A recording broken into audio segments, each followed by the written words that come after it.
ce qui est important de savoir, c'est que tout le monde n'est pas fait pour l'entrepreneuriat. Donc, il faut tenir sur la durée. Ça ne sert à rien de bosser pendant 1 ou 2 ans après faire un burn-out. C'est clair que dans notre société, l'entrepreneuriat, c'est clairement pas la norme. En tant qu'entrepreneur, on a un ego fort, ça c'est sûr et certain. Donc comment on se dit c'est mort, tu vas jamais y arriver. Si t'as pas un minimum d'ego pour continuer. Bonjour à tous, bienvenue dans ce nouveau podcast. J'ai le plaisir aujourd'hui d'accueillir Alexandre Hernand, directeur associé de Synergie Fiduciaire, une PME dans le Nord vaudois, fondateur du Blue Lab, un espace de coworking, et cofondateur du Café des Entrepreneurs. Alexandre, bienvenue.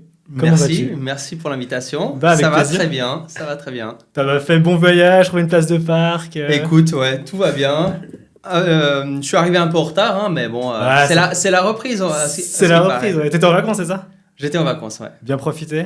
Bien profité, j'ai pu, pour une fois, bien couper pendant presque une semaine, donc je suis très content. J'ai vu que tu avais mis un message d'absence sur ton WhatsApp. Ouais, c'était une nouveauté, ça. Tu vois, exactement. T'as innové. On essaye d'innover pour effectivement se ressourcer, parce que c'est important de repartir aussi les batteries pleines. Ouais, c'est clair.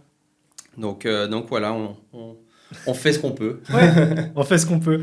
Ouais, aujourd'hui, l'idée, c'est de parler un peu de l'entrepreneuriat de manière générale en Suisse romande. Tu as une fiduciaire, tu vois énormément d'entrepreneurs. On va essayer d'aborder aussi la TVA, la fiscalité.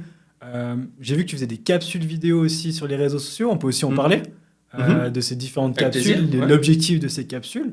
Et puis après, j'ai préparé aussi des petits sujets un peu surprises que tu pourras retourner au fil du temps. On a environ 1h30 ensemble. Donc voilà. Super. Présente-toi un peu de ton parcours d'entrepreneur et puis finalement, comment tu es arrivé à la direction de Synergie Fiduciaire finalement. Alors en fait, je suis arrivé dans l'entrepreneuriat de manière un peu, on va dire, par hasard. C'est mon père qui avait créé Synergie Fiduciaire. Donc moi, j'ai voulu faire aussi un peu mes écoles à côté, vraiment me faire ma propre expérience. Bourlinguer par-ci par-là, donc j'ai pas mal fait d'expériences du côté de Lausanne. Okay. Et puis je suis arrivé dans l'entrepreneuriat de manière effectivement un peu fortuite en reprenant la direction d'une manufacture horlogère en 2014. Okay. Donc il y a tout juste 10 ans. Tout juste 10 ans, exactement. Ouais. Donc sur le tard, on peut le dire. Ok. Mais avec une connaissance de l'horlogerie de manière réelle. Écoute, oui. C'était plus une passion, mais effectivement, je ne maîtrisais pas du tout les codes horlogers. Okay. Donc c'était un univers complètement nouveau pour moi. Okay. Donc un gros challenge. Et puis je l'ai fait effectivement en parallèle de la fiduciaire où j'ai intégré l'entreprise familiale aussi en 2014. Tu l'as gardé en side business, la fiduciaire, ou bien tu avais vraiment un taux à la fiduciaire et un tôt non, en fait, c'était même plus que ça. C'est-à-dire que c'est la fiduciaire qui me permettait de vivre, okay. Donc qui m'apportait mon revenu, si tu veux bien. Et puis OXWatt, la partie vraiment entrepreneuriat, c'était plus pour développer une autre partie, on va dire, de mes compétences. Très rapidement, c'est quelque chose que j'ai beaucoup aimé, okay. Ce monde-là. J'ai eu par le passé pas mal de difficultés dans le monde scolaire, donc j'ai jamais vraiment trouvé ma place un peu dans ce monde-là. Et c'est vrai que ça a été vraiment un coup de cœur, l'entrepreneuriat, et j'ai pu vraiment me polir, me façonner de cette manière-là. Ouais, c'est vrai que ça vient de toute façon d'un truc. En général, l'entrepreneuriat, il y a une raison qui est plus profonde ou ça peut être un besoin. Pour ma part, ça a vraiment été aussi scolaire. Je n'étais pas non plus le meilleur à l'école, mais j'ai envie de créer quelque chose de moi-même. C'était vraiment plutôt une preuve de se dire « Ok, je suis capable de faire ça » et j'ai envie de prouver que je suis capable de faire ça aussi. Puis après, on grandit avec son entreprise finalement. C'est ça. Moi, je l'ai pris vraiment comme un challenge en me disant écoute, je vais essayer, je vais tenter, on verra bien si j'en suis capable. Ouais. Et puis j'ai pris du plaisir à faire ce parcours-là. J'ai pris du plaisir à rencontrer beaucoup de personnes de milieux complètement différents. et puis justement de pouvoir rassembler les compétences des uns et des autres, faire quelque chose de bien et évidemment par la suite créer quelque chose qui restera. Moi, c'est surtout ça aussi que j'aime aujourd'hui, c'est vraiment de constituer vraiment un patrimoine, une entreprise qui perdurera même quand je serai plus là. Voilà. Et tu avais quel âge quand tu as lancé du coup cette première boîte ou tu as repris cette Alors, première boîte c'était il y a 10 ans, donc j'avais 28 ans. Pardon. 28 ans. Ouais. Ok, ouais, ça, c'est hyper intéressant. Et toi, tu penses quoi des gens qui, voilà, sortis d'école, aujourd'hui, on a une génération, je crois qu'on appelle ça la génération Z, où ils ont un besoin d'avoir une flexibilité supplémentaire. Tu as peut-être ressenti dans les recrutements que toi, tu as fait, on va en parler par la suite, où ils ont besoin d'une meilleure équilibre de vie, d'un meilleur bien-être au travail. Une personne qui sort d'école, qui dit « Ok, j'aurais tout ça dans l'entrepreneuriat », tu as envie de lui dire quoi? Est-ce que c'est vraiment ça ou c'est vraiment une utopie de se dire « ça sera comme ça » ? Alors, en fait, ce qui est important de savoir, c'est que tout le monde n'est pas fait pour l'entrepreneuriat. Okay, ouais. Donc, c'est un parcours de vie, c'est un choix de vie vraiment particulier. Encore aujourd'hui, même si je trouve que dans notre société, on a fait déjà beaucoup d'avancées, mais c'est vraiment un choix de vie qu'il faut vraiment choisir et faire très attention en disant c'est pas en devenant entrepreneur qu'on devient riche, rapidement riche. C'est la voie même, je dirais, la plus compliquée pour devenir riche. Donc, il ne faut pas le faire pour ces choses-là. Il faut le faire pour d'autres aspects. Moi, ce qui m'a vraiment attiré, c'est la liberté et de pouvoir être mon propre patron. De pouvoir faire ce que je veux, quand je veux. Enfin, c'est un peu utopique de le dire ça comme ça, parce qu'évidemment, on a quand même des exigences, des obligations aussi à tenir, hein, évidemment. Mais on a cette liberté-là et on peut adapter son planning comme on le souhaite. Effectivement, en assumant les conséquences qu'il peut y avoir derrière. Mais disons qu'on a cette responsabilité-là de pouvoir justement adapter notre manière de travailler comme on le souhaite. Je te rejoins aussi par rapport au fait que il faut pas avoir un objectif de devenir riche avec l'entrepreneuriat. Je pense qu'il y a tellement de sacrifices à faire au début, c'est tellement galère de lancer une boîte ou de reprendre une société que si c'est juste pour gagner 3 000, 5 000 francs, 10 000 francs de plus, ça en vaut pas la peine. Par contre, on parlait de qualité finalement pour un entrepreneur. Tu dis que pas tout le monde est fait pour ça. À quel moment tu te dis ok, c'est quelque chose qui me plaît ou ça, je déteste ça. On dit toujours un entrepreneur, c'est quelqu'un qui aime les problèmes. Je pense que c'est vraiment ça, hein, qui soit gérer des problèmes. Qui aime résoudre les problèmes. Exactement. Parce qu'il y a des problèmes à tous les étages, hein, évidemment. Bien sûr. Il y a les problèmes mineurs de est-ce qu'on met une machine à café blanc ou noir au travail, ou est-ce qu'on fusionne, est-ce qu'on ajuste, etc.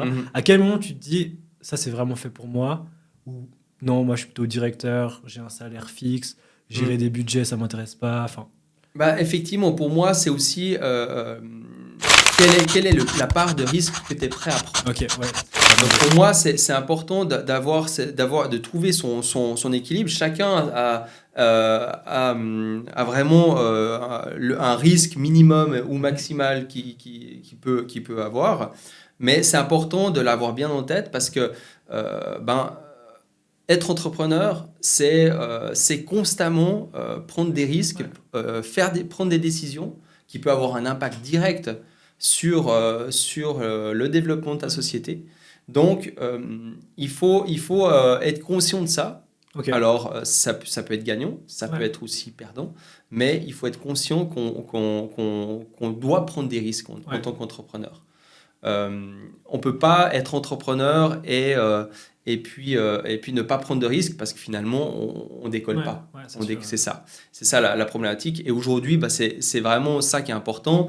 Il y a la notion effectivement des finances qui arrive très vite parce que aujourd'hui, encore plus en Suisse, on a besoin d'avoir un certain revenu pour payer ses factures en fin de mois, son loyer, etc.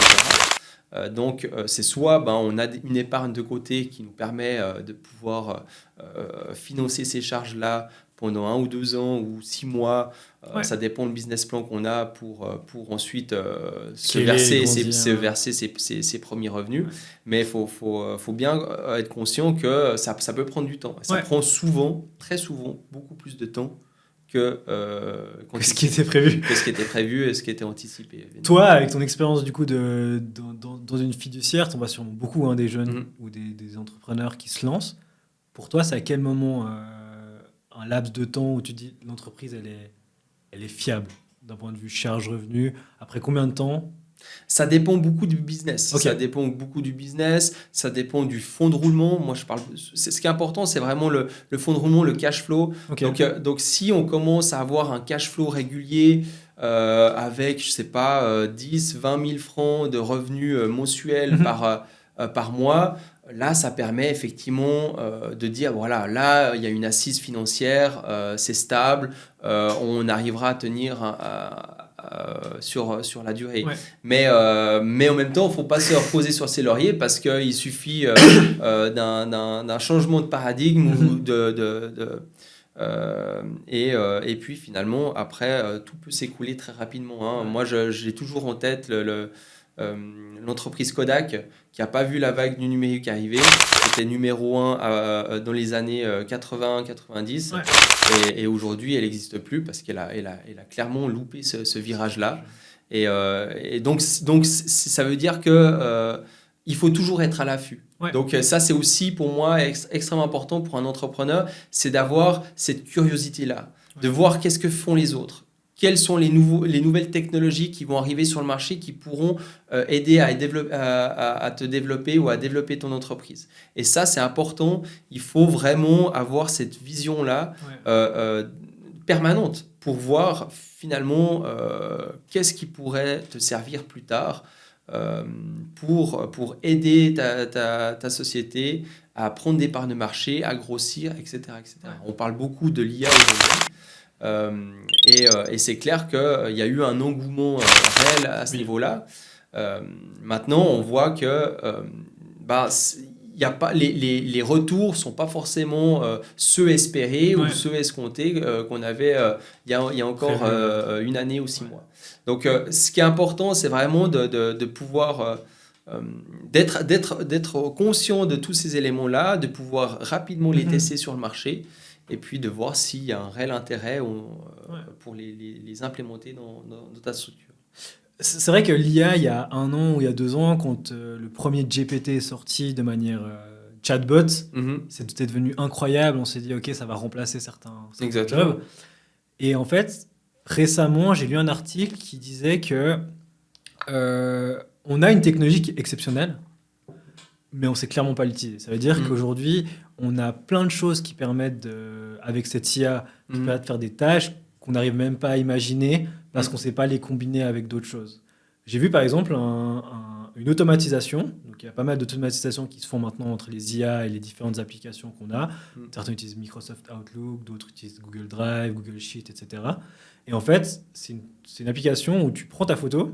Donc, ce n'est même pas une application, c'est une automatisation. Tu prends ta photo avec ton iPhone, ça scanne dans ChatGPT et ça détecte le numéro de TVA, le ticket, le taux de TVA. Ça l'envoie dans un Google Sheet et ça le met dans ta comptabilité. Et ça, de manière automatique sur la base d'une photo. Alors qu'à la base, c'est juste ChatGPT. Exactement. Ouais. Donc, c'est pour ça qu'il y a beaucoup, en tout cas, de possibilités qui vont arriver. Et c'est comme tout. Alors, évidemment, aujourd'hui, il y a beaucoup de choses qu'on pourrait intégrer dans la comptabilité, effectivement, pour automatiser certaines tâches. Mais on voit que le risque zéro n'existe pas et que la fiabilité n'est pas de 100%. Ouais. Et la problématique aujourd'hui, c'est que, OK, on pourrait imaginer remplacer vraiment toutes les comptables qui font de la saisie par ce système-là, mais ça n'empêchera pas qu'il faudra quelqu'un derrière pour contrôler. Ouais, bien sûr, ouais. Et finalement, le gain de temps n'est pas si conséquent que ça, puisqu'on devra de toute façon contrôler, vérifier s'il n'y a pas d'erreur. Ouais. Donc, on n'y est clairement pas encore dans cette fiabilité de 100%. Peut-être un jour on y sera, mais voilà, c'est clair que c'est important en tout cas de voir quels sont les outils qu'ils utilisent, et surtout apprendre à les utiliser. Moi, je trouve que c'est assez intéressant parce que peut-être toi tu connaissais pas, mais le tout début d'Internet avec Google, les premiers moteurs de recherche, voilà, on ne savait pas non plus comment l'utiliser. Alors, on trouvait ça rigolo, on tapait pommes dans Google de recherche et puis on avait 25 000 photos de pommes. Ouais. Mais on démarrait juste à commencer à l'utiliser, à apprendre à l'utiliser. Donc, et l'IA, c'est pareil. Ça nous prendra des années à apprendre à vraiment utiliser le chatbot correctement pour en avoir le plein potentiel. Ouais, c'est sûr. Et ça, c'est clair que ça ne se fait pas en un jour. Non. Et le chatbot, en même temps, s'améliorera. Donc, il y aura aussi des améliorations à ce niveau-là. Mais ça prendra du temps, de toute façon, pour qu'on puisse optimiser ce genre de choses. Est-ce que toi, dans la comptabilité, il y a des choses où tu pourrais te dire, ça m'a... Si tu devrais inventer un système et que tu as toutes les connaissances à ta disposition, tu dis, OK, ça, si on arrive à optimiser ça serait génial. Bien sûr, aujourd'hui, ce qui prend le plus de temps pour la comptabilité, c'est d'une part, rassembler les documents, trier les documents et les saisir comptablement. Donc, ces 3 tâches-là, c'est des tâches relativement simples, rébarbatives, et chronophage. Ouais, c'est sûr. Et évidemment, c'est clair que c'est des éléments qu'on pourrait facilement automatiser, facilement, encore une fois. À terme. Mais c'est quelque chose, et encore une fois, entre la fiduciaire, il y a 30 ou 40 ans, quand au début, quand mon père démarrait son activité de fiduciaire, faut imaginer, il y avait même pas des comptables, il y avait ce qu'on appelait des opératrices de saisie. Okay. C'est des personnes qui tapaient à la machine à écrire la saisie comptable. Et après, tu avais le comptable qui les mettait dans les bons comptes et qui, justement, faisait le bouclement. Donc, et c'est clair que les opératrices de saisie, aujourd'hui, ça n'existe plus. Donc, on a éliminé ça parce que y a eu l'ordinateur. Avec tous les différents programmes comptables qu'on a. Donc, on a déjà eu cette évolution-là. Donc là, on affine, on essaye d'améliorer et puis d'automatiser davantage de choses. Mais on est dans ce processus d'évolution-là. Ouais, je vois. Donc, plein de projets qui devraient arriver finalement ces prochaines années. Quoi. Exactement. Et c'est clair que nous, chez Synergie, on est vraiment à l'affût de toutes ces technologies-là. Parce que là, on se trouve gentiment vers un momentum. Ou peut-être que, effectivement, si on loupe le virage, on se retrouvera comme Kodak loin derrière. Mais effectivement, mais ça veut dire aussi qu'il y aura plein d'opportunités et que finalement, les cartes seront redistribuées quelque part.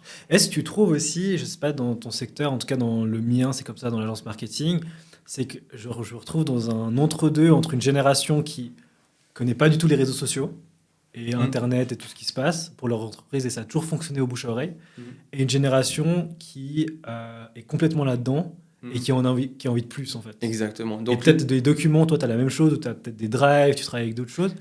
Comment c'est ça. Sujet, donc là, effectivement, là, on est vraiment dans l'entre-deux, et c'est assez flagrant parce qu'on a... Donc, c'est une fiduciaire traditionnelle. Hein. On a des clients qui sont chez nous depuis plus de 20 ans.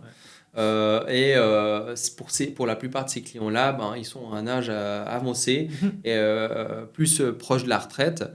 Et effectivement, pour ces personnes-là, ils ont toujours effectivement apporté des classeurs ou leurs documents à l'ancienne. Et on continue de travailler de cette manière parce que justement pour leur simplifier la vie quelque part. Et par contre, pour la nouvelle génération qui sont justement très digitalisées, nous on les pousse vraiment à se digitaliser à 100% et à réduire au maximum leurs archives. Papier en tout cas, et on n'a que des dossiers numériques. En PDF. Exactement, parce qu'aujourd'hui, la fiscalité suisse le permet. Ok. Donc, on a la possibilité de tout garder en fichier numérique. C'est 10 ans, hein, c'est ça? En document numérique, 10 ans, exactement. Ok. C'est ça. Sauf pour certains documents Ouais, bien notariés, sûr, etc. Mais c'est C'est la minime minorité. par rapport Exactement. à ce qu'il y a dans Exactement. le flux, quoi. Ouais. Ok. Ouais, intéressant. Avant, on parlait de la notion du risque dans l'entrepreneuriat. La semaine passée, j'ai reçu 2 invités où on a parlé aussi du risque et on disait que c'était plutôt au feeling le risque. On n'avait pas vraiment une matrice, tu sais, où ok, ça va risquer ça l'entreprise, ça on a au niveau des budgets. Comment tu abordes le risque, toi? Tu vas aussi au feeling, tu sens un truc? Alors, oui, c'est vrai que moi, je suis aussi comme ça. Moi, je travaille beaucoup au feeling. Alors, j'ai des ressentis, évidemment. Je m'appuie sur des fondamentaux financiers, évidemment. Bien sûr, ouais. Mais la décision finale, en tout cas, je laisse la place aussi au feeling. Ok. Pour moi, c'est important, puisque finalement, on est dans l'humain, Ouais. les relations humaines, et c'est important que ça matche. Mhm. Et pour moi, c'est un facteur important. C'est pour ça que pour moi, il faut que si je fais un partenariat, si je collabore avec une entreprise ou avec une personne, il faut que j'ai le feeling derrière plus que l'aspect financier. Ouais. C'est important, surtout si on veut développer ça dans la durée. Bien sûr, ouais. Donc oui, pour moi, le feeling est très important dans l'entrepreneuriat. Mais ça n'empêche pas qu'il faut bien se connaître et connaître son aversion au risque. Parce Ouais. que aujourd'hui, moi, je sais, j'ai des clients qui angoissent la nuit parce qu'ils savent qu'ils ne vont plus avoir de salaire, qu'ils ne vont plus avoir leurs 5 ou 8 tickets qui tombent tous les mois. Et c'est clair que pour des personnes qui ont connu que ça, ça peut être angoissant. Ok. Donc c'est important de l'anticiper, de les rassurer, de faire justement des plans assez réalistes pour justement les rassurer sur un certain nombre de choses. Ouais. Et puis mais quand même leur faire comprendre que ça ne sera plus comme avant. Ouais. Donc il faudra justement bien les conseiller et les accompagner. Nous, on fait beaucoup de travail d'accompagnement aussi auprès des entrepreneurs parce qu'il y a aussi cet aspect psychologique qui rentre en ligne de compte. Et pour des personnes qui n'ont jamais vraiment mis un pied dans l'entrepreneuriat, c'est un monde complètement nouveau qui démarre. Je fais un peu le parallèle avec mon fils qui va démarrer son école aujourd'hui. Et c'est un peu ça. C'est-à-dire que lui, il ne se rend pas compte de ce qui va se passer. C'est un monde complètement nouveau. Tous ces repères vont être un peu chamboulés. L'entrepreneuriat, c'est ça. Ouais, c'est vrai. Voilà. Tes repères vont être chamboulés. Tu n'auras plus finalement la sécurité que tu avais avant. Il faut en être conscient, mais il ne faut pas en avoir peur non plus. Donc pour moi, ça ouvre aussi le champ des possibles, la liberté, et de pouvoir justement développer certaines affaires finalement comme tu l'entends et comme tu le souhaites. C'est vrai que je trouve que comme tu dis, le fait de laisser de la liberté à cette réflexion, ce feeling-là, permet aussi de voir potentiellement plus loin et pas juste ce qui est noté sur ton cahier des charges et ce que tu as besoin. Exactement. Et ça permet réellement de créer d'autres choses derrière, des opportunités qui peuvent éclore 2 ans, 3 ans, 4 ans plus tard parce que tu avais un bon feeling en fait. Exactement. Avec ce truc, quoi. Et c'est pour ça qu'il faut aussi savoir s'écouter parce que pour moi, l'entrepreneuriat, c'est pas un sprint, c'est un marathon. Ouais. Donc il faut tenir sur la durée. Ça sert à rien de bosser pendant 1 ou 2 ans comme un malade et puis après faire un burn-out parce que tu auras tout perdu. Donc il faut aussi savoir se donner du temps de répit, du temps justement pour souffler et puis penser à autre chose pour revenir vraiment blindé. Oui. Et ça c'est très important parce que on a besoin justement d'avoir ce vent de fraîcheur de manière constante dans l'entreprise pour justement avoir des nouvelles idées et te développer correctement. Et il faut justement le faire sur la durée. Ça, c'est très important aujourd'hui. Et moi, quand je fais un business plan pour une personne qui se met à son compte, généralement, je le fais sur 2 ou 3 ans. Ouais. Alors, eux, ils me disent « Ah, mais en 6 mois, je serai rentable. » Oui, on verra. Parce que je sais que d'expérience, c'est pas le cas. En tout cas, en grande majorité, ça peut arriver, hein, mais c'est clairement pas le cas tout le temps. Ouais. C'est vrai que j'ai plusieurs clients qui veulent aller à fond tout de suite. Et quand ils ont commencé à faire du chiffre et qu'ils sont rentables, ils veulent continuer à aller à fond au lieu de consolider les bases et d'après pouvoir passer à la suite. C'est le cas avec mon agence où tu es tout seul, donc c'est super simple. Tu vois, tes décisions, tu les prends tout seul, tu es solopreneur. Et puis après, tu te dis, si je veux aller plus loin, je suis obligé de recruter des gens. Et pour recruter des gens, tu as l'impression de faire 5 steps en arrière parce que tu dois tout réexpliquer en fait. C'est ça. Tu dois vraiment consolider que ça soit compris, ça soit OK avec les clients, que tu te présentes les clients. Donc là, tu fais pas de croissance. Enfin, c'est très dur de faire les deux en même temps parce que, comme tu dis, tu dois tenir sur la durée. Et une fois que tu as consolidé ça, tu peux passer à l'étape d'après. Exactement. C'est très bien ce que tu dis. C'est vraiment le processus pour moi d'une entreprise. Il faut prendre le temps de consolider et de constituer ton équipe. Ouais. Donc ça, il ne faut pas négliger le temps que ça prend à constituer ton équipe pour que ton équipe finalement comprenne vraiment les valeurs de ta société, qu'est-ce que tu veux mettre en avant, etc. Et pour pouvoir te développer. Aujourd'hui, chez Synergie, on va effectivement ouvrir une filiale à Vevey. Et moi, mon objectif, effectivement, sur les 3 ou 5 prochaines années, ça sera progressivement de sortir de l'opérationnel. Ouais. Mais qu'est-ce que c'est compliqué de sortir de l'opérationnel. Mais c'est vrai que là, on a constitué l'équipe. On va se développer, on va grandir et ensuite, il faudra effectivement trouver la bonne personne qui dirigera la structure aussi bien que toi. Et ça, effectivement, c'est toujours effectivement très compliqué de trouver la bonne personne. C'est vrai que j'ai commencé à sortir un peu de l'opérationnel où il y a les gros clients, c'est encore moi qui ai le contact avec. Et des plus petits clients, c'est plutôt mes collaborateurs qui sont en relation. Et c'est hyper dur. Parce que tu peux pas exiger... Enfin, c'est ton bébé en soi, ton entreprise. Donc, tu peux pas exiger non plus le même niveau d'exigence parce que tu n'as pas non plus les mêmes ressources, tu n'as pas non plus la même historique, l'histoire. En plus, toi, c'est une boîte familiale, du coup. C'est encore différent. Mais tu dois aussi lâcher un peu en disant ok, ça j'accepte, mais jusque-là. Et après, non, tu dois revenir un peu dans le cadre pour oui, c'est clair que ça se fait sur plusieurs années. Ouais. Pour moi, c'est quelque chose qui se fait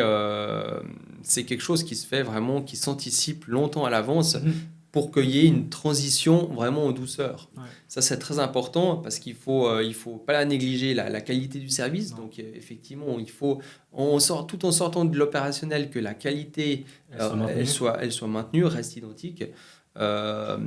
Et que effectivement que l'aspect relationnel aussi.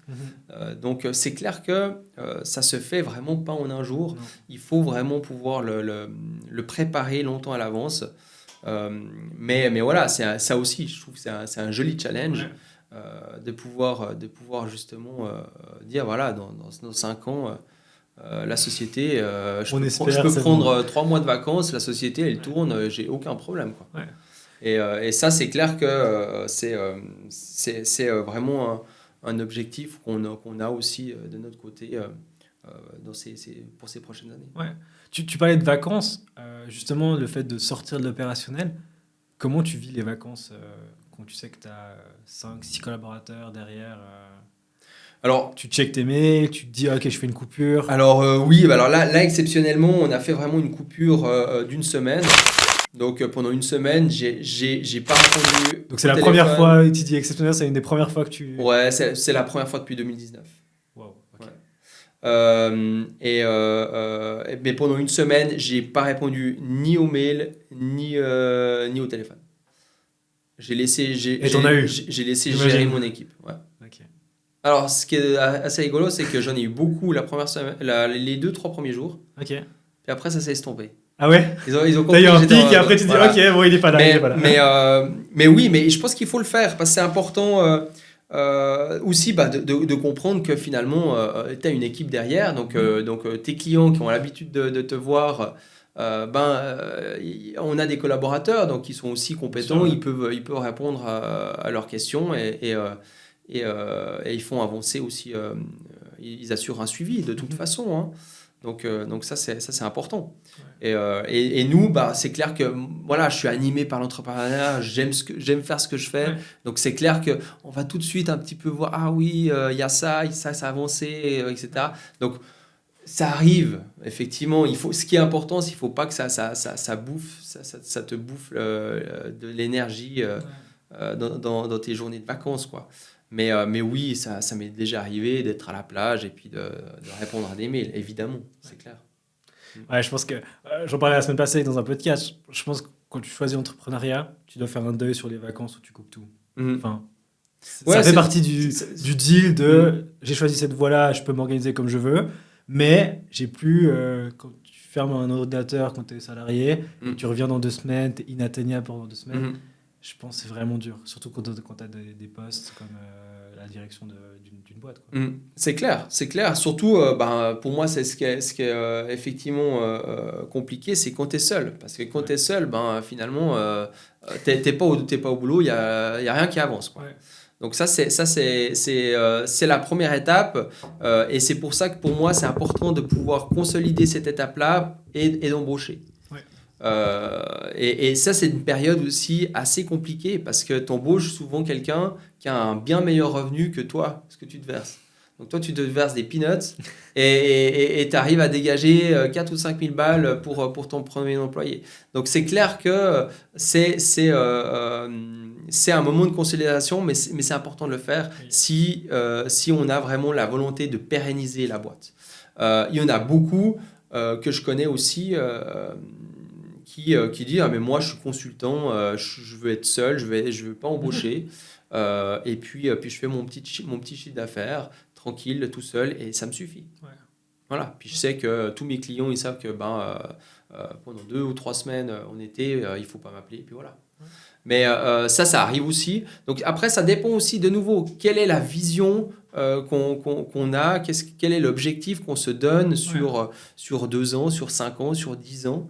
Parce que c'est important d'avoir cette vision-là, quand même, pour pouvoir atteindre ces objectifs. Ouais. Mais si les objectifs, finalement, c'est de vendre du service en tant que consultant, puis d'être tout seul, en raison individuelle, c'est tout à fait possible. Très bien, clairement. Puis c'est une structure soft, et puis ça va très bien. Ouais, totalement. Tu parlais du coup de cette nouvelle ouverture de Vevey. Oui. Donc recrutement, enfin nouvelle ouverture égale recrutement. Sur quoi tu t'es dit il faut que je prenne des personnes de la région de la Riviera, du coup comment tu as imaginé finalement l'implantation de ta boîte qui est dans le Nord vaudois à la Riviera où c'est pas une clientèle internationale mais presque entre Montreux et Vevey où il y a énormément de multinationales comme Nestlé par exemple. Comment tu as imaginé un peu la différence finalement? Alors ça a germé depuis quelques années chez moi parce que effectivement pendant la période Covid, assez paradoxalement, on a pas mal développé notre clientèle du côté de Lausanne et Vevey. Okay. Alors Lausanne, effectivement, il y a beaucoup de fiduciaires, c'était très saturé, etc. Et puis on s'était dit, effectivement, Vevey, pourquoi pas. Je connais un petit peu la région, un petit peu la ville.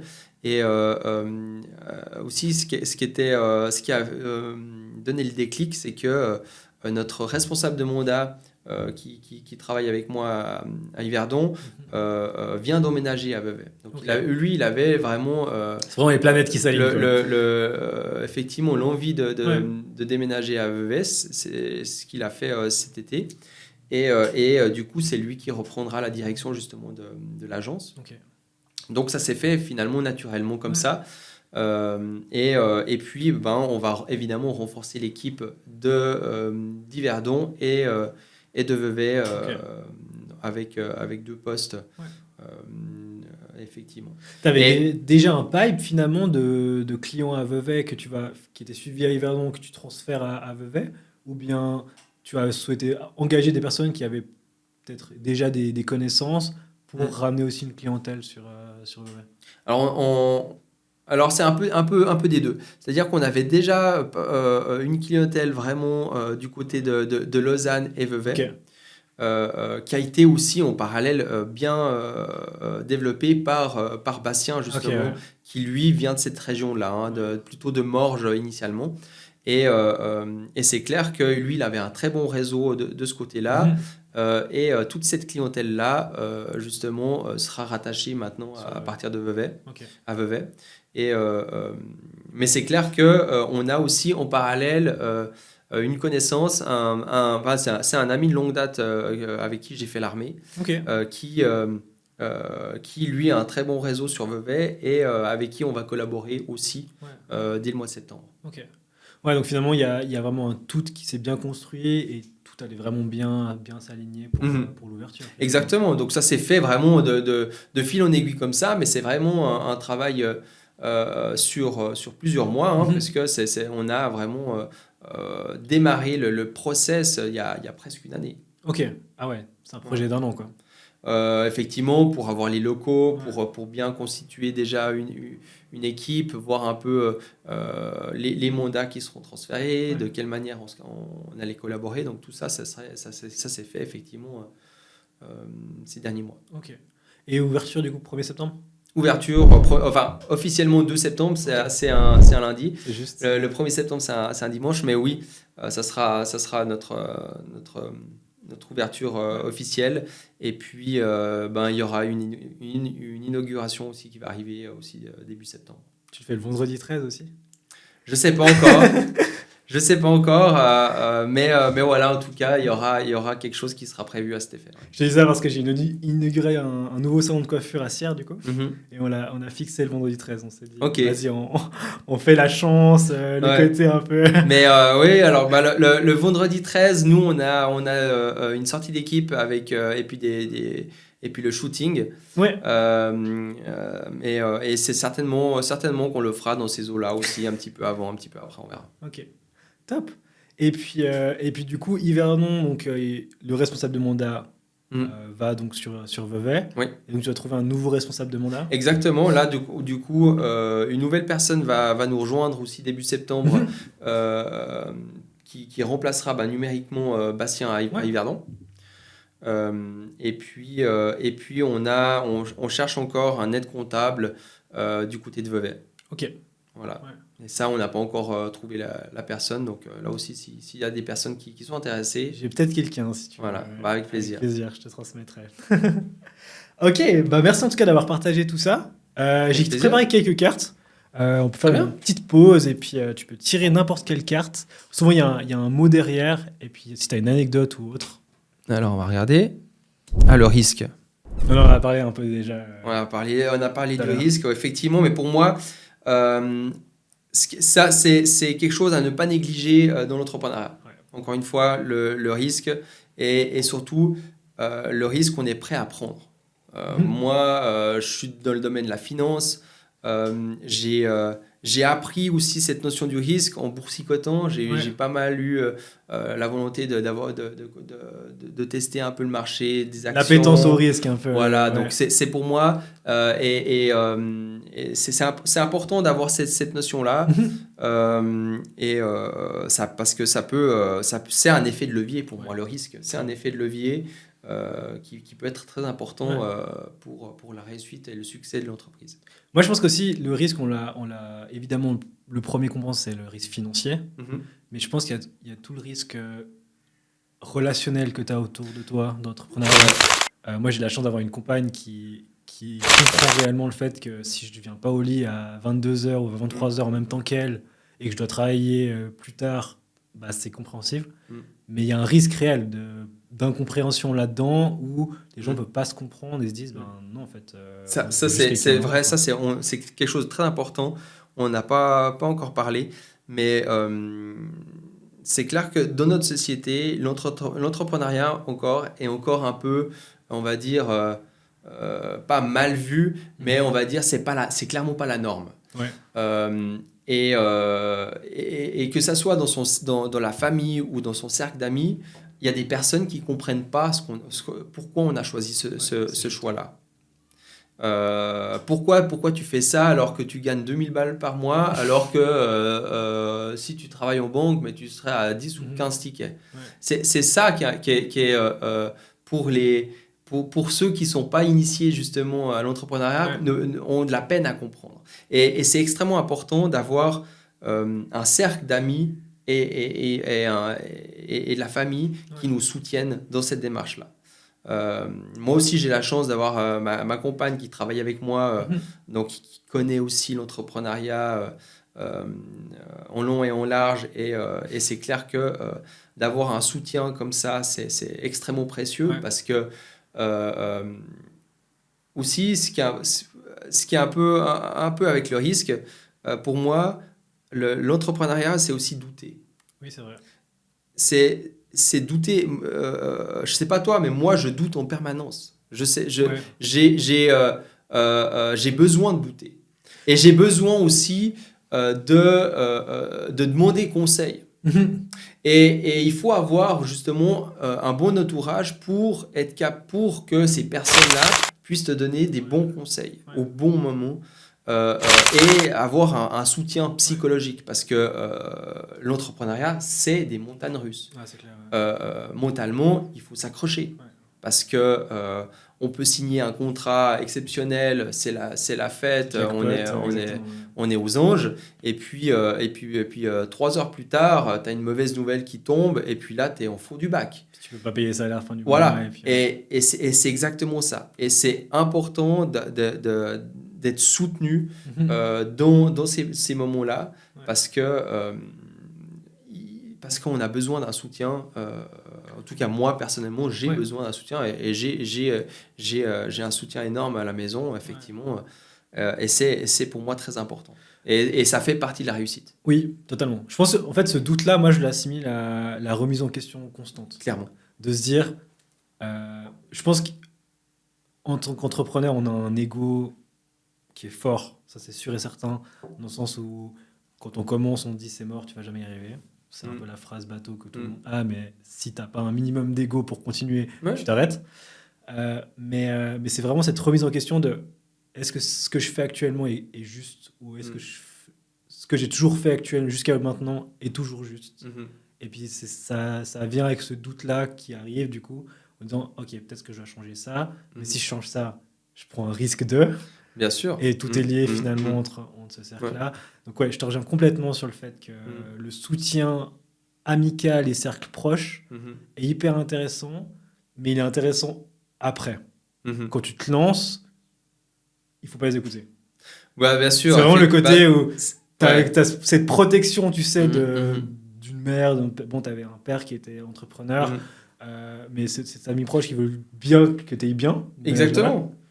Et qu'en fait, après, il faut juste jauger, et après, tu peux leur demander conseil parce qu'ils voient que ça se passe bien. Exactement, mais c'est clair que c'est de nouveau, c'est tout lié au risque, puisque c'est des personnes qui n'ont pas forcément l'habitude de prendre des risques, et ils se demandent, mais pourquoi est-ce que tu prends ce risque-là, alors que finalement, tu pourrais réussir plus facilement autrement.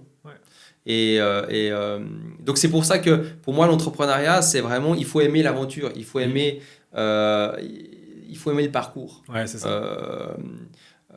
Donc moi je suis quelqu'un aussi qui s'ennuie assez vite, et je suis très curieux, donc en fait j'aime voir plein de choses.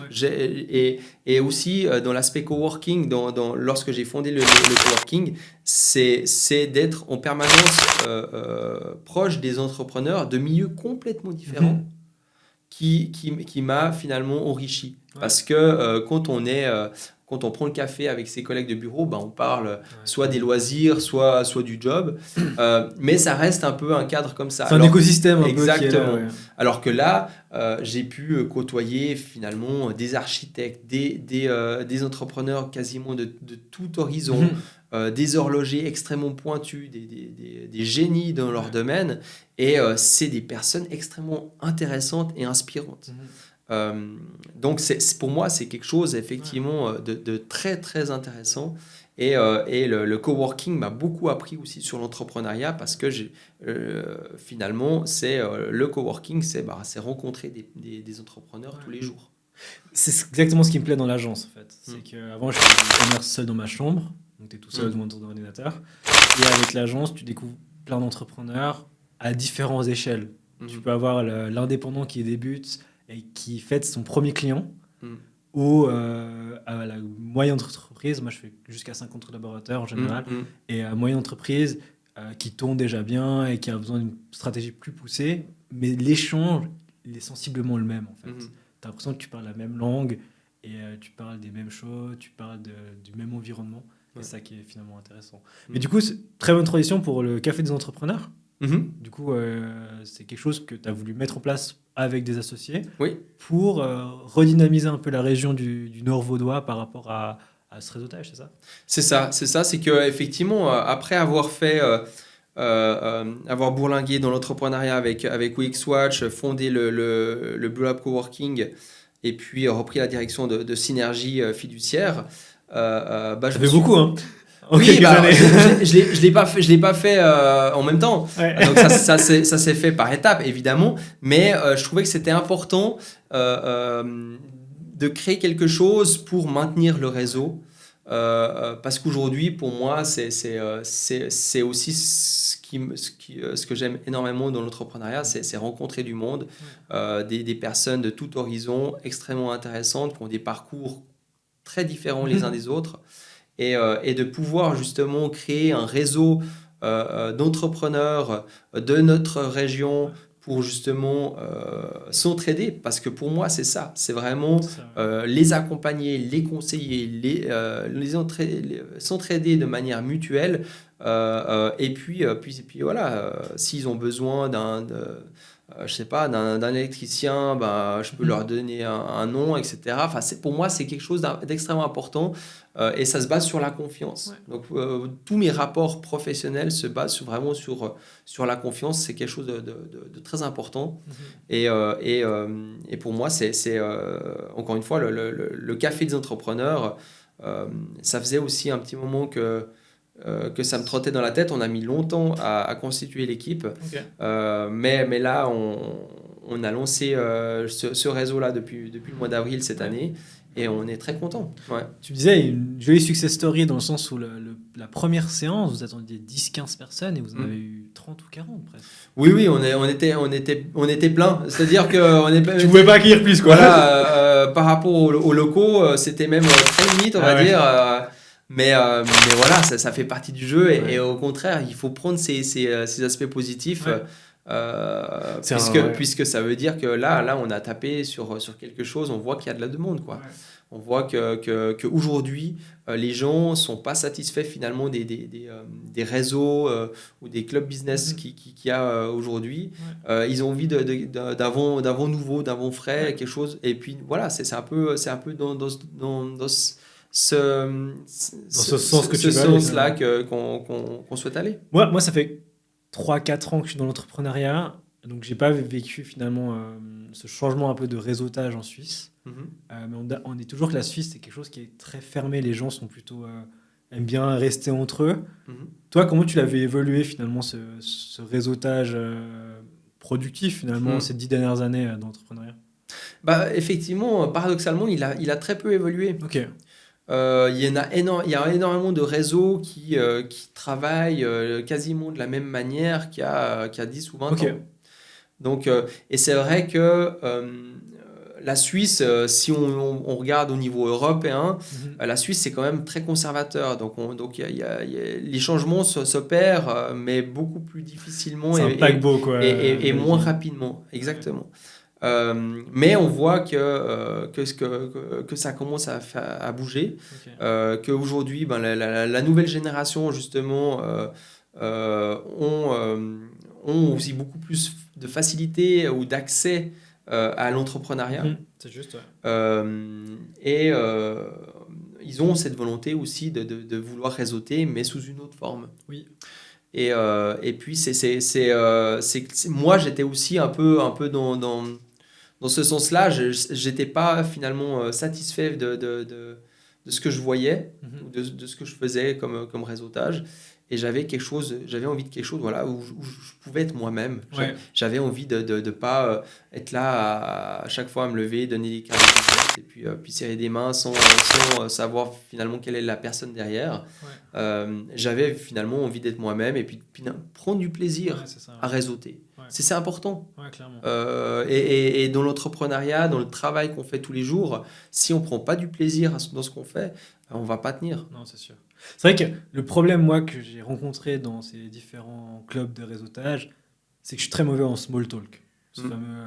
Ces 2 minutes où tu discutes de la météo et de si ça va ou pas, où on s'en fiche un peu de ce qui se passe. Je suis très mauvais. Par contre, où tu arrives à prendre du temps, 10-20 minutes à discuter, te dire, OK, j'ai envie de prolonger ça pour aller boire un verre à derrière ou boire un café, ça amène un truc en plus. Exactement. Et tu n'as pas l'obligation de faire du business avec elle. Non. C'est très bien de l'avoir en contact, mais cette obligation de créer et de faire du business avec elle et clairement d'être noté par une coche, de gérer un deal avec, c'est hyper désagréable. Exactement. C'est pour ça, là aussi, pour moi, la notion de feeling est importante. Ouais. On ne peut pas avoir le feeling avec tout le monde. Et quand ça match, autant pousser la collaboration, autant faire quelque chose, etc. Ouais. Mais voilà, dans le Café des entrepreneurs, on n'a pas cette prétention-là de vouloir absolument développer les affaires de tout le monde. Ouais. L'idée, c'est vraiment d'avoir un point de rendez-vous où tu peux rencontrer des entrepreneurs qui sont potentiellement dans la même situation que toi ou qui ont les mêmes problématiques, qui te comprennent. Souvent, c'est ça aussi. Ouais, c'est que souvent, on est angoissé et on n'arrive pas à trouver un interlocuteur ou une personne en face qui nous comprenne. Ouais. Et aujourd'hui, je trouve que c'est aussi un peu ça, le Café des entrepreneurs. C'est discuter un peu de ces problématiques, ces craintes de tous les jours qu'on a, ou comment est-ce qu'on les a réglés, etc. Et ces échanges d'expériences, pour moi, c'est extrêmement enrichissant. Et des fois, évidemment, ça débute sur des longues collaborations, des partenariats. Et ça, c'est super gratifiant. Et ce que je dis toujours à mes clients, parce que souvent, on dit, maintenant que les réseaux sociaux sont là, on casse de ce côté d'aller voir des gens et boire des cafés. Mais en Suisse, c'est essentiel de monter. Si on monte un business en Suisse, il faut aller boire des cafés, voir des gens. Et on ne peut pas construire un business sur Instagram ou sur TikTok ou sur Facebook. C'est impossible. Et il faut que les gens se forcent à voir des nouvelles personnes, parler avec de nouvelles personnes. Et les réseaux sociaux sont clairement juste un appui pour dire je suis quand même présent aussi sur ces plateformes-là, mais tu m'as vu en vrai. Et tu sais comment je suis en vrai. Exactement, parce que pour moi, c'est primordial. On est un tout petit pays.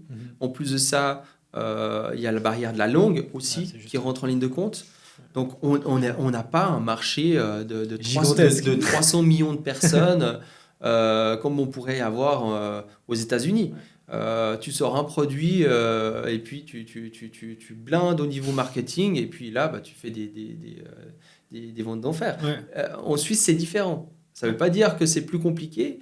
Je pense qu'il y a aussi un avantage à être petit. Ça veut dire qu'effectivement, tu peux faire ta place plus facilement. Oui. Et ça, c'est aussi très intéressant. Là, il y a une création de liens qui est beaucoup plus forte. Et du coup, sur vos réseaux sociaux à vous, sur Synergie, vous avez fait ces fameuses capsules vidéo avec numéro 10, l'agence sur Yvernon. Et finalement, ça crée ce lien on n'a pas juste des publications qui sont simples, mais on a une personne que, en fait, quand on va en rendez-vous, c'est cette même personne-là qui nous reçoit. Et je pense que ça crée vraiment du lien entre l'entreprise et le client. Clairement, effectivement, je pense que c'est un plus. Et c'est aussi une image qu'on souhaite développer, mettre en avant chez Synergie. On est vraiment une fiduciaire qui est dynamique, qui est dans l'air du temps, qui utilise les outils numériques à leur pointe. On parlait de l'IA tout à l'heure, mais c'est vraiment un peu dans ce trend-là qu'on se positionne et pouvoir justement aussi parler et communiquer de cette manière, pour nous, c'est très important. Ouais, c'est sûr. Merci en tout cas de partager tout ça. Mais avec On plaisir. peut faire une nouvelle petite pause carte. Alors, allons-y. Celle-là, c'est le Joker, ça? C'est mon agence. Ok. Pourquoi tu as voulu faire appel à une agence de marketing digital, du coup? Pourquoi? Parce que en fait, j'ai déjà au début, on n'avait pas le budget. Alors, ça c'est clair. Mais j'avais aussi envie de faire quelque chose. d'apporter un professionnalisme à ce niveau-là. Avant, c'était très archaïque. En soi, on faisait rien. Et puis on regardait 2-3 fois la Fosc. Et puis voilà. Mais disons qu'on faisait zéro pub. Ouais. Et je trouvais que c'était important, non seulement de pas forcément faire de la pub pour acquérir directement des clients, mais c'est surtout apporter finalement une visibilité, communiquer aussi de manière différente que font les autres fiduciaires, et se professionnaliser. Pour moi, c'était ça qui était important. Okay. Et j'avais effectivement besoin d'un œil neuf et jeune pour ça, et je t'ai rencontré. C'est notre premier appel. Ça s'est très bien passé. Et là aussi, pareil, on parle au feeling. Pour moi, dès le départ, je trouve qu'il y avait un très bon feeling, et c'est pour ça que j'ai tout de suite voulu continuer avec toi. C'est notre premier appel. Ouais, j'étais dans la voiture, je crois. C'était tôt le matin, je crois. On s'était vu sur LinkedIn. Et l'agence s'appelait encore LM Media. Oui, c'est juste. Et puis je crois qu'on avait discuté et on n'avait pas fait tout de suite le deal. On avait attendu 1 an, il me semble. Est-ce qu'on avait attendu 1 an? On avait attendu un moment avant que je reprenne contact avec toi et qu'on fixe un rendez-vous en présentiel. Ouais, c'est juste. Ouais. Alors, est-ce que c'était... non, le Covid était déjà terminé. Mais c'est vrai que, voilà, pareil, des fois, ça germe chez moi, je veux aller un peu vite, et puis après, je me dis, mais il y a tellement de choses. Il y a trop de chantiers, là, actuellement. On va les prioriser. Mais voilà, mais comme quoi, t'as bien fait d'attendre. C'est clair. Non, mais c'est vrai qu'on s'est pas vu tout de suite. C'est juste. Ouais. Mais comme quoi... Le fait ça peut pas se faire tout de suite, c'est comme ça, mais ça veut pas dire que c'est un non catégorique. Exactement. À terme, c'est... Non. Et moi, pareil, des fois, il y a des prospects qui restent prospects pendant plus d'1 année avant qui viennent taper à notre porte définitivement pour leur comptabilité ou leur déclaration d'impôt. Ouais. Donc c'est clair que des fois, ça peut prendre... En fait, après, c'est aussi... c'est l'aspect relationnel. Ouais, c'est clair. Et pour moi, de notre rencontre, ce que j'ai beaucoup apprécié, c'est finalement le rendez-vous en présentiel. C'est vraiment à l'issue de ce rendez-vous-là que je savais que je voulais travailler avec toi. J'ai pas contacté d'autres agences de marketing. Je te le dis maintenant. Merci. mais voilà. Mais c'est clair que pour moi, c'était très important, et c'était vraiment à l'issue de cette rencontre, je sais pas, on avait discuté peut-être 1 heure, 1 heure et demie. Je savais que je voulais travailler avec toi. Je te rassure, j'ai pas contacté d'autres fiduciaires pour les autres boîtes. mais c'est vrai que le lien que après tu crées au fur et à mesure des années, tu sais que ça se passe bien, que tout roule finalement. Et quand tu vas amener une nouvelle affaire, t'as pas de risque, ce fameux risque de douter que ça se passe mal, en fait. Parce que tu as un lien qui est établi. Et quand je vous ai filé là pour les clôtures des autres boîtes qui vont arriver là, courage, qui vont arriver ça va aller. J'ai pas de doute. Je me dis ça va très bien se passer. Et il n'y a pas il a pas cette attente que je vais avoir, en fait, de se dire est-ce qu'ils vont bien faire le travail. Je fais non, ça se passe très bien, aucune raison que ça se passe pas, en fait. Mais et moi pareil, c'est clair que le lien de confiance est là, et tant qu'il est là, pour moi, il n'y a pas de raison que ça se passe pas bien. Voilà. Après, il se peut effectivement qu'il y ait des erreurs, qu'on fasse des erreurs l'un ou l'autre. Bien sûr, c'est normal, c'est humain.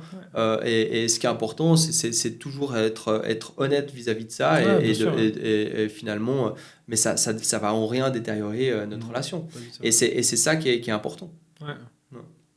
Top, merci beaucoup. Tu veux en prendre une autre? On va en prendre une autre. Doute. On en a parlé tout à l'heure. On a parlé. Mais je crois qu'on a assez parlé. Je Ouais. pense que je te propose d'en prendre une autre. On prend une autre. L'opportunité. Tu as eu du coup Synergie Fiduciaire que tu as repris la boîte. Oui. C'est une forme d'opportunité finalement. Effectivement, alors ça pourrait s'apparenter aussi à un cadeau empoisonné. Hein. Alors justement, c'est là où je voulais aller en venir du coup. mais oui, c'était une belle opportunité. C'est vrai que ça s'est pas fait en un jour. Hein. J'ai bourlingué dans la finance et dans la fiduciaire quelques années avant de rejoindre la Synergie Fiduciaire en 2014. Ouais. Et en 2014, je suis arrivé seulement en tant que simple employé. Tu as fait tes 20 ans en fait cette année. Pardon ? Tu as fait tes 20 ans cette année. Mes 20 ans. De Synergie Fiduciaire. Mais 10 ans. 10 ans, ouais, excuse-moi. 2014. 10 ans, effectivement. 10 ans, ouais. Mais, et en fait, c'est clair que je suis arrivé en 2014 en tant que simple employé. Puis après, j'ai progressivement gravi les échelons. Là aussi, je me suis fait petit au début parce qu'il y avait une équipe qui était en place, des manières de travailler qui étaient évidemment archaïques. Je ne l'ai pas dit tout de suite, hein, mais j'étais en fait en mode vraiment observateur. Okay. Et pendant des années, j'étais observateur et c'est vrai que petit à petit, je me suis dit, mais on pourrait faire comme ci, on pourrait faire comme ça, on pourrait améliorer ici, on pourrait améliorer ça. Et puis, de fil en aiguille, j'ai pris un peu plus de responsabilités et progressivement aussi des parts sociales. Ouais.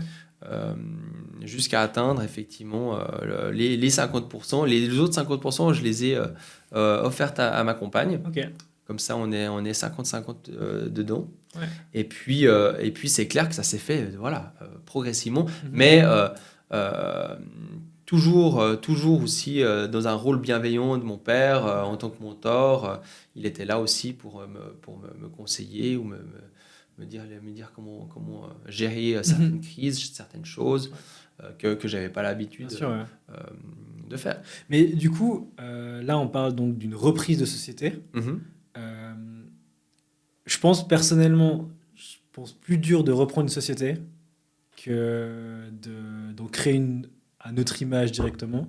Comment, parce que là, on parle de salariés, des collaborateurs qui étaient déjà présents. Comment tu veux essayer de modeler quelque chose pour ramener des nouveautés? Tu parlais de cette digitalisation par la suite, tout en maintenant aussi l'essence même de ce qu'a fait la fiduciaire pendant 20 ans avant que tu arrives, sans trop bousculer les gens qui y sont. Enfin, c'est un jeu d'équilibre. C'est exactement, c'est un jeu d'équilibrisme, c'est clair, c'est pas évident. C'est effectivement, avec le recul, je pense que c'est plus compliqué de faire ça que de repartir de zéro. Mais voilà, c'était un challenge et c'était aussi une fierté de voir l'entreprise de mon père perdurer et de pouvoir la pérenniser et la faire grandir. Ouais. Donc pour moi, c'est aussi une fierté.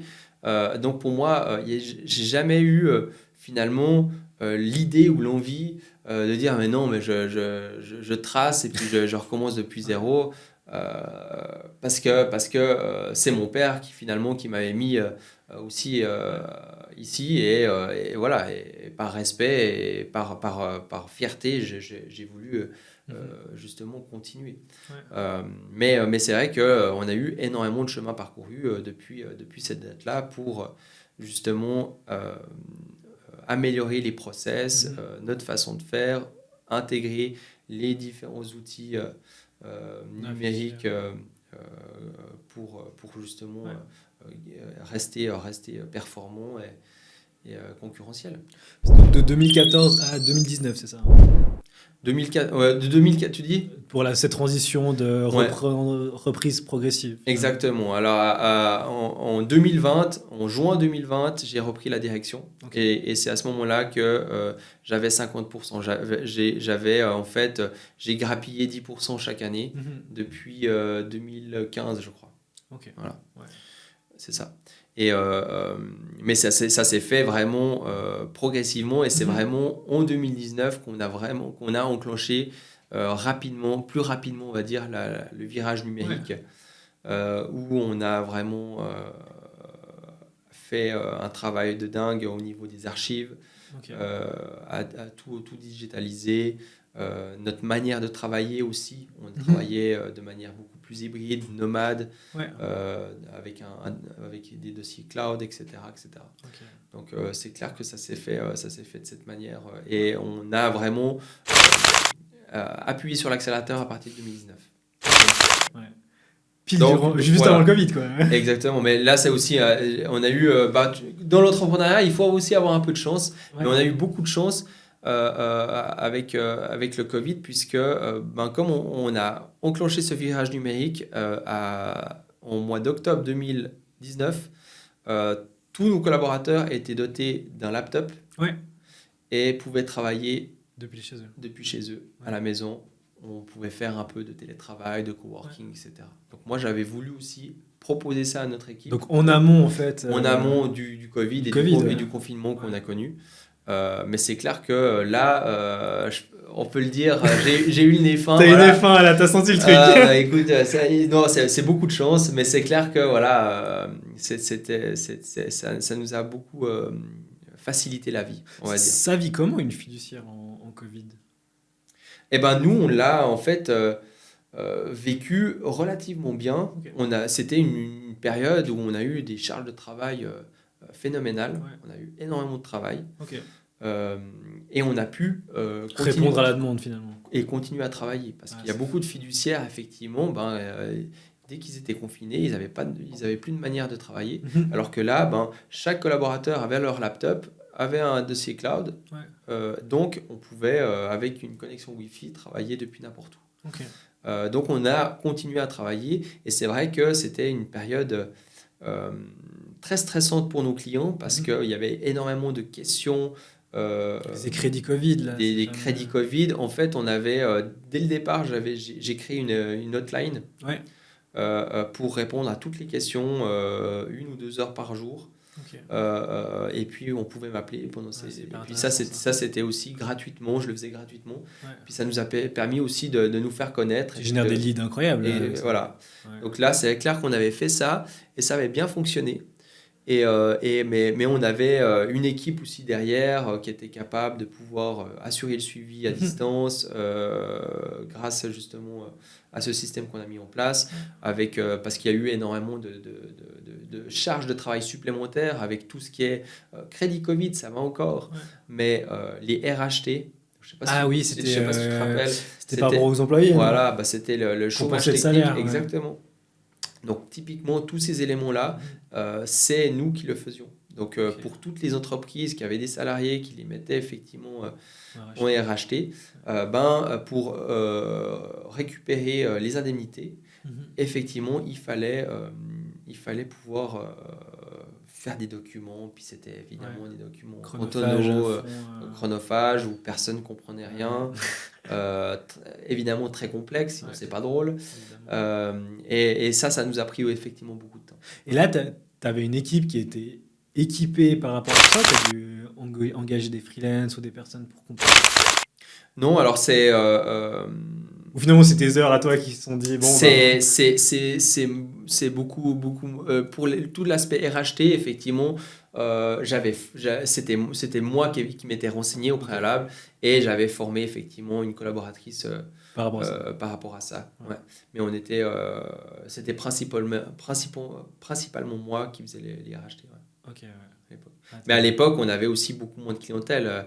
Là, on a effectivement... Là, si par exemple, d'un coup, il y a on ne souhaite pas, mais il y a un nouveau Covid qui vient, tu penses que tu es équipé à répondre à tous les RHT où tu te dis, avec la clientèle que j'ai et le volume qu'on a... Il faudra qu'on embauche. Ok. Ouais, clairement. Tu sais que là, c'est qui là Oui, je pense, parce que les RHT, en moyenne... j'ai pas vraiment les chiffres en tête, mais je pense que c'est une surcharge de travail de 20 à 30%. Ah ouais, à ce point-là. Les RHT, Il y a un suivi ou c'est juste t'envoies un formulaire t'envoies un formulaire, puis après t'as des suivis, parce que ça doit se faire tous les mois. C'est tous les mois. T'as raison, c'est tous les mois. Et après, souvent, tu dois les rappeler. Vous avez bien reçu notre document en ligne. Ah non, le site a planté, on n'a rien reçu. Bon, je vous l'envoie par mail. Enfin bref, c'était vraiment les premiers, c'était le parcours du combattant. Vraiment, ouais, clairement. Ok. Ah, c'était une autre époque, on dirait, mais c'était pas si loin. Ah, c'est ouais, effectivement. Et quand on y parle, effectivement, tu as l'impression que c'est vraiment une autre époque. Moi, j'arrive pas à me rendre compte encore, vu que c'est un peu après à cette période-là que mon agence a décollé, évidemment, Mhm. avec le marketing et le Ouais. fait que tout soit coupé, hein. Mhm. Mais j'ai l'impression qu'à la fois, c'est super loin pour moi, parce que de tout le monde qui te contacte par Google Meet, etc. Et en même temps, j'ai l'impression qu'il y a certaines choses qu'on a quand même bien gardées. Tu vois, c'est Mhm. Google Meet avant, j'ai pas l'impression que c'était quelque chose qui était Mhm. répandu, Ouais. alors qu'aujourd'hui, c'est ouais, on fait un Google Meet Ouais. et une fois qu'on va plus loin, on se voit en présentiel. C'est clair. C'est clair que ça a démocratisé un peu les visios, Ouais, clairement. ça c'est sûr. Moi, ce que je vois aussi, on pensait que ça allait être aussi l'essor du télétravail à Mhm. grande échelle, etc. On voit qu'on est revenu en arrière, hein, Ouais. clairement. Aujourd'hui, le télétravail, on va dire, il est toléré, Oui, mais clairement pas à grande échelle et clairement pas à 100%. non. Donc, c'est clair que voilà, c'est des paradigmes de Ouais, nouveau qu'on avait comme vision, mais exact. finalement, ça s'est pas concrétisé. Je pense que le télétravail, c'est quelque chose où l'employé, le collaborateur, il a une responsabilité qui est plus haute que ce que les gens pensaient. On pensait qu'on Mm, mettait tout le monde au télétravail, ben voilà, tout le monde allait remplir son cahier des charges. Et en fait, aujourd'hui, moi, j'ai engagé mes collaborateurs sur la base qu'ils étaient entrepreneurs ou qu'ils avaient une mm, base entrepreneuriale. Pour qu'ils comprennent réellement que s'il n'y a pas les tâches qui sont faites, ben, c'est mm. leurs charges qui ont un problème, et les salaires qui ont un Ouais. problème, et les Clairement. échéances qui ont un problème. Ouais, clairement. Et ça, pour faire comprendre ça à un collaborateur qui se lève juste le matin, qui va travailler, qui à Mm, 17h30 rentre, c'est mm. pas possible. Exactement. C'est pour ça que, de nouveau, il y a eu des excès Ouais, dans ces domaines-là. ouais. Ça a obligé, ça a contraint les entreprises à resserrer la vis. Mhm. Ben, finalement, pour moi, le grand perdant dans cette histoire, c'est la confiance Entre l'employé et le collaborateur. ouais, exactement. Ouais, totalement. Parce que bah, ça a détérioré, à mon avis, la confiance. Mhm. Euh, c'est c'est clair qu'en tant qu'employeur, proposer du télétravail aux collaborateurs, c'est faire acte de confiance. On dit, Ouais, voilà, c'est sûr. tu es responsable, je sais que tu vas faire ton travail correctement, tu vas faire tes heures, etc. Euh, mais s'il y a eu des débordements, bah, effectivement, c'est Ouais. clair que voilà, on te donne quelque chose, Et voilà, en finalement, même ouais. temps, c'est important aussi d'être conscient de ça. Voilà, on va pas, on va le faire, mais si on voit que les résultats sont pas bons, bah, on va revenir Ouais. comme avant. Et puis je pense qu'au-delà de ça aussi, il y a une question de dynamique d'équipe. Mm, Il se passe un truc à la cafétéria ou devant la machine à café. Tu sais, mm, mm, le lundi, tu reviens tu reviens de vacances ce matin, mm. tu discutes de ce que tu as fait, comment ça s'est passé. Et tu crées un lien que en télétravail, c'est impossible de créer. Quoi. Ouais. Tu peux Non, pas. c'est clair. C'est clair que c'est différent. Alors, pendant le Covid, il y avait C'est apéro Zoom, ces apéro Zoom, ces visio c'est aussi entre juste. collaborateurs, mais juste pour prendre le café, pas Mhm. parler boulot. Euh, voilà, ça, je pense que C'est pas la même chose. Hein. voilà, c'est pas la même chose. Aujourd'hui, je pense pas que c'est des choses qui vont perdurer.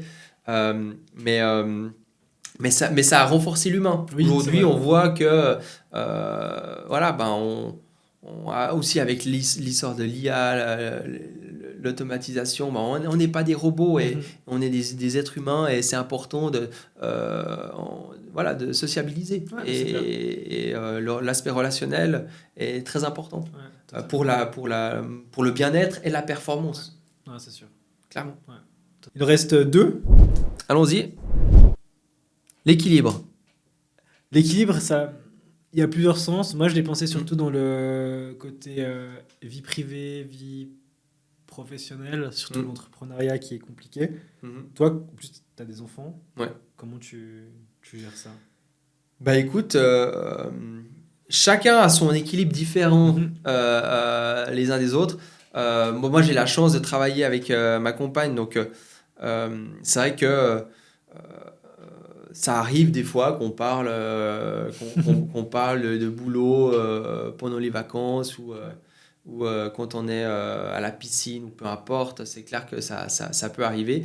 Mais voilà, il faut trouver justement la bonne notion. Et pour moi, effectivement, les enfants, c'est très important. Et j'ai toujours mis effectivement la priorité sur ma vie de famille, sur mes enfants. Et pour moi, parce que c'est mon cocon et ça me permet finalement de souffler.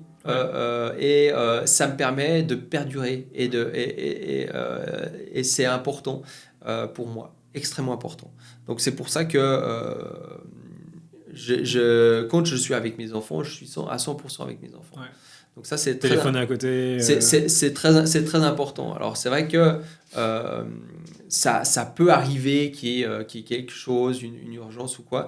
Mais typiquement, moi, depuis maintenant une année, je me suis dit, mais mes week-ends, c'est mes week-ends. Je ne vais plus au bureau les week-ends. Donc ça peut arriver que je dois envoyer un mail ou répondre à un truc, mais je le fais depuis la maison. Je vais plus au bureau les samedis matins, quoi. Chose que tu faisais avant. Ça m'arrivait de le faire, mais c'est clair que depuis que j'ai des enfants, les enfants ils sont assez jeunes, hein, ils ont 7 et 4 ans. Mais avant ça, effectivement, c'est clair que je pouvais effectivement organiser des séances, faire des choses le week-end. C'est sûr. Maintenant, beaucoup moins. C'est bien, Je sais pas encore combien de temps j'ai à fixer des séances le samedi. Mais voilà, mais tu verras. Après, chacun est différent. Ce qui est important, c'est de trouver ton équilibre qui te rend heureux, finalement. C'est ça qui est important. Donc, moi, je sais que je ne suis pas fait pour travailler 60 ou 80 heures par semaine parce que je vais être sur les rotules. Puis au bout d'un moment, je vais lâcher, quoi. Et puis après, en fait, c'est pas que je vais lâcher, peut-être pas physiquement, mais quand tu perds le goût, quand tu n'as plus de plaisir, c'est beaucoup plus difficile. Moi, c'est ça que j'aime dans l'entrepreneuriat. Je me lève le matin, j'ai la patate, quoi. Je me lève à 6 heures du matin, mais je me réjouis de ma journée. Je vais faire plein de trucs. Là, je me réjouissais de venir ici. Voilà, mais c'est cool. Ça ne se ressemble pas. Une journée dans l'entrepreneuriat ne ressemble pas à celle d'après, quoi. Et c'est ça. Et ce qui est fou, c'est qu'on en revient un peu à ce planning. En novembre, j'ai donné des cours à l'école des métiers. Opportunité improbable de donner des cours de marketing digital à l'école des métiers. Et en fait, tu te dis, si tu es salarié, tu aurais dû demander si tu veux poser tes jours. Tu vois, c'est une autre organisation. Alors que là, tu te dis juste, attends, je regarde mon agenda, c'est bon. Je bloque. Voilà, mais en fait, c'est ça. Tu vois, c'est génial. Ça, c'est vraiment le plaisir de l'entrepreneuriat. Vraiment, exactement. Puis pareil, avec ma compagne, elle m'a dit, qu'est-ce qu'on fait cet après-midi ? On n'a pas de rendez-vous. Bon, on se fait... On se fait là, on se fait un bon resto, on va se balader, on va je sais pas, laver les bains, peu importe, tu vois. Et moi, j'ai aussi besoin de ça, de nouveautés, de l'instant, vraiment. C'est aussi de l'imprévu. Et l'entrepreneuriat, c'est de l'imprévu tout le temps. Presque. Hein. Donc évidemment, il faut anticiper, mais tu sais que tu peux anticiper tout ce que tu veux. Tu auras de toute façon des imprévus auxquels tu n'as pas pensé. Bon, faisons une liste des imprévus qui va arriver à Vevey là, pour septembre. Non, mais il y aura beaucoup. Mais c'est clair que là, on a déjà pas mal travaillé. On a les locaux, l'aménagement devrait arriver. On n'a pas encore l'équipe finale. Donc, on aura une équipe. En tout, il y en aura 2 sur place, dont probablement un 3e, un aide comptable qu'on cherche. Mais on aura évidemment des imprévus, ça c'est clair. Il y a la refonte du site internet qui va arriver aussi tout soudain. Donc c'est clair, la communication aussi qui va prendre de l'ampleur. Donc voilà, tout ça va se goupiller et puis ça se fera petit à petit. Mais il faut pas avoir peur de l'imprévu, je pense. De toute façon, moi je pars du principe que dès que c'est quelque chose que tu peux pas contrôler, soit tu le refuses complètement. Et du coup, tu vas à l'encontre et pour moi, t'en souffres plus que... clairement. Soit tu vas dire, de toute façon, c'est comme ça. Donc, soit je fais avec et je m'adapte et on essaie de goupiller quelque chose pour que ça fonctionne. Mais de le rejeter comme ça, je pense que c'est la pire des choses à faire. Ah, c'est clair. C'est clair que moi, je suis d'accord avec toi. Pour moi, c'est pas vivable. Ouais. C'est pas vivable sur le long terme. Clairement. Et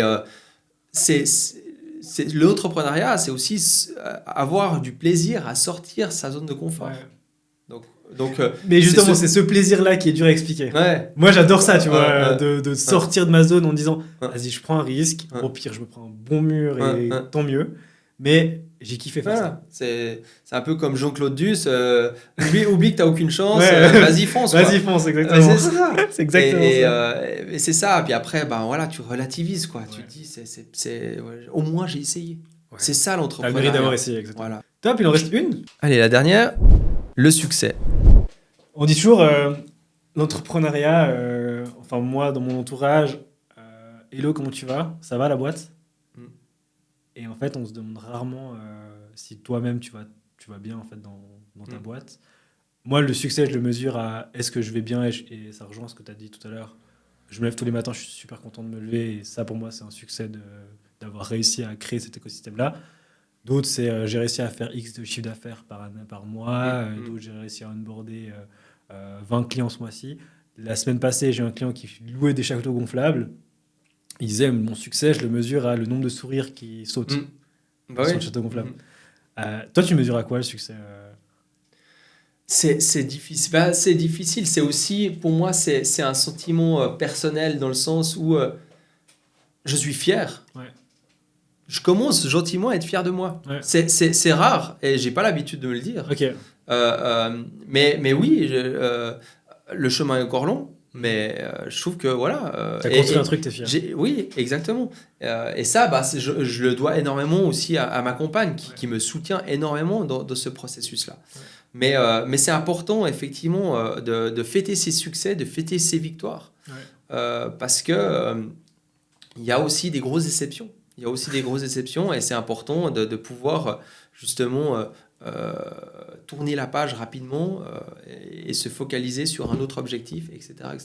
Ouais. Donc pour moi, le succès, c'est effectivement de quelque part être fier de moi par rapport à ce que j'ai pu développer. Évidemment, je ne suis pas seul. Ouais. J'ai une équipe autour de moi qui est géniale et je la remercie tous les jours de m'accompagner parce que sinon c'est l'enfer. C'est l'enfer, c'est même pire que ça. Mais voilà, et de pouvoir effectivement être fier de pouvoir d'avoir accompagné mes clients aussi dans leurs craintes, les doutes, les rassurer d'une certaine manière, de pouvoir les suivre sur plusieurs mois puis de dire voilà le chemin parcouru que tu as fait, voilà où tu es aujourd'hui. Ça, c'est aussi une fierté quelque part de dire voilà, mais je les ai accompagnés, je les ai aidés dans cette aventure entrepreneuriale. Ils sont pas seuls. Il y en a, voilà, de dire j'essaie de prendre le rôle du soutien aussi. Donc des fois, je dépasse clairement mon rôle de simple fiduciaire ou comptable. Donc c'est aussi ça, synergie fiduciaire. On est vraiment dans ce processus d'accompagnement et on peut les aider de beaucoup de manières. Ouais. Et ça, j'en suis fier. Ouais, c'est clairement toutes ces raisons-là que tu viens de citer qui font qu'aujourd'hui, c'est un plaisir de bosser avec vos équipes. C'est qu'on ne va pas s'arrêter à le bilan, il est là, ou les chiffres sont tels qu'ils sont. On va plus loin, mais aussi parce que tu as une expertise d'entrepreneur derrière. C'est que tu peux te dire je vois où t'en es à peu près d'entrepreneuriat. Ouais. Et à mon avis, tu peux aller là-bas ou tu peux faire ça et tu peux améliorer tes trucs. Ouais. C'est vraiment ça qui est intéressant. Ouais, c'est ça. Ouais. C'est vraiment pouvoir voir aussi le résultat sur les autres, l'impact que tu as sur les autres. Ouais. Que je trouve cool. Ouais, vraiment. En tout cas, merci. Ça fait 1h20 qu'on est ensemble. Tu veux encore merci. Je sais pas s'il y a encore de... Non, ça va. Ça joue. C'est la fin. Merci d'avoir participé à ce podcast, excusez-moi. Donc, ouverture à Vevey le 2 septembre. Ouais, c'est ça. Tu cherches du coup un nouveau comptable, aide-comptable, c'est ça? Est-ce qu'il y a d'autres annonces que tu veux passer qui vont arriver cette fin d'année, 2025? Comme ça, j'ai rien en tête, mais en tout cas, suivez-nous sur les réseaux sociaux. On fait beaucoup de capsules, de vidéos et on communique beaucoup, que ce soit sur LinkedIn ou sur Instagram. Ouais. Et évidemment, moi je suis passionné d'entrepreneuriat, donc ça me fait beaucoup de bien de pouvoir parler de ça avec toi. Ouais. Et je suis très heureux. Bah, merci beaucoup Alexandre, et puis nous on se retrouve pour un prochain podcast. À la prochaine. Merci.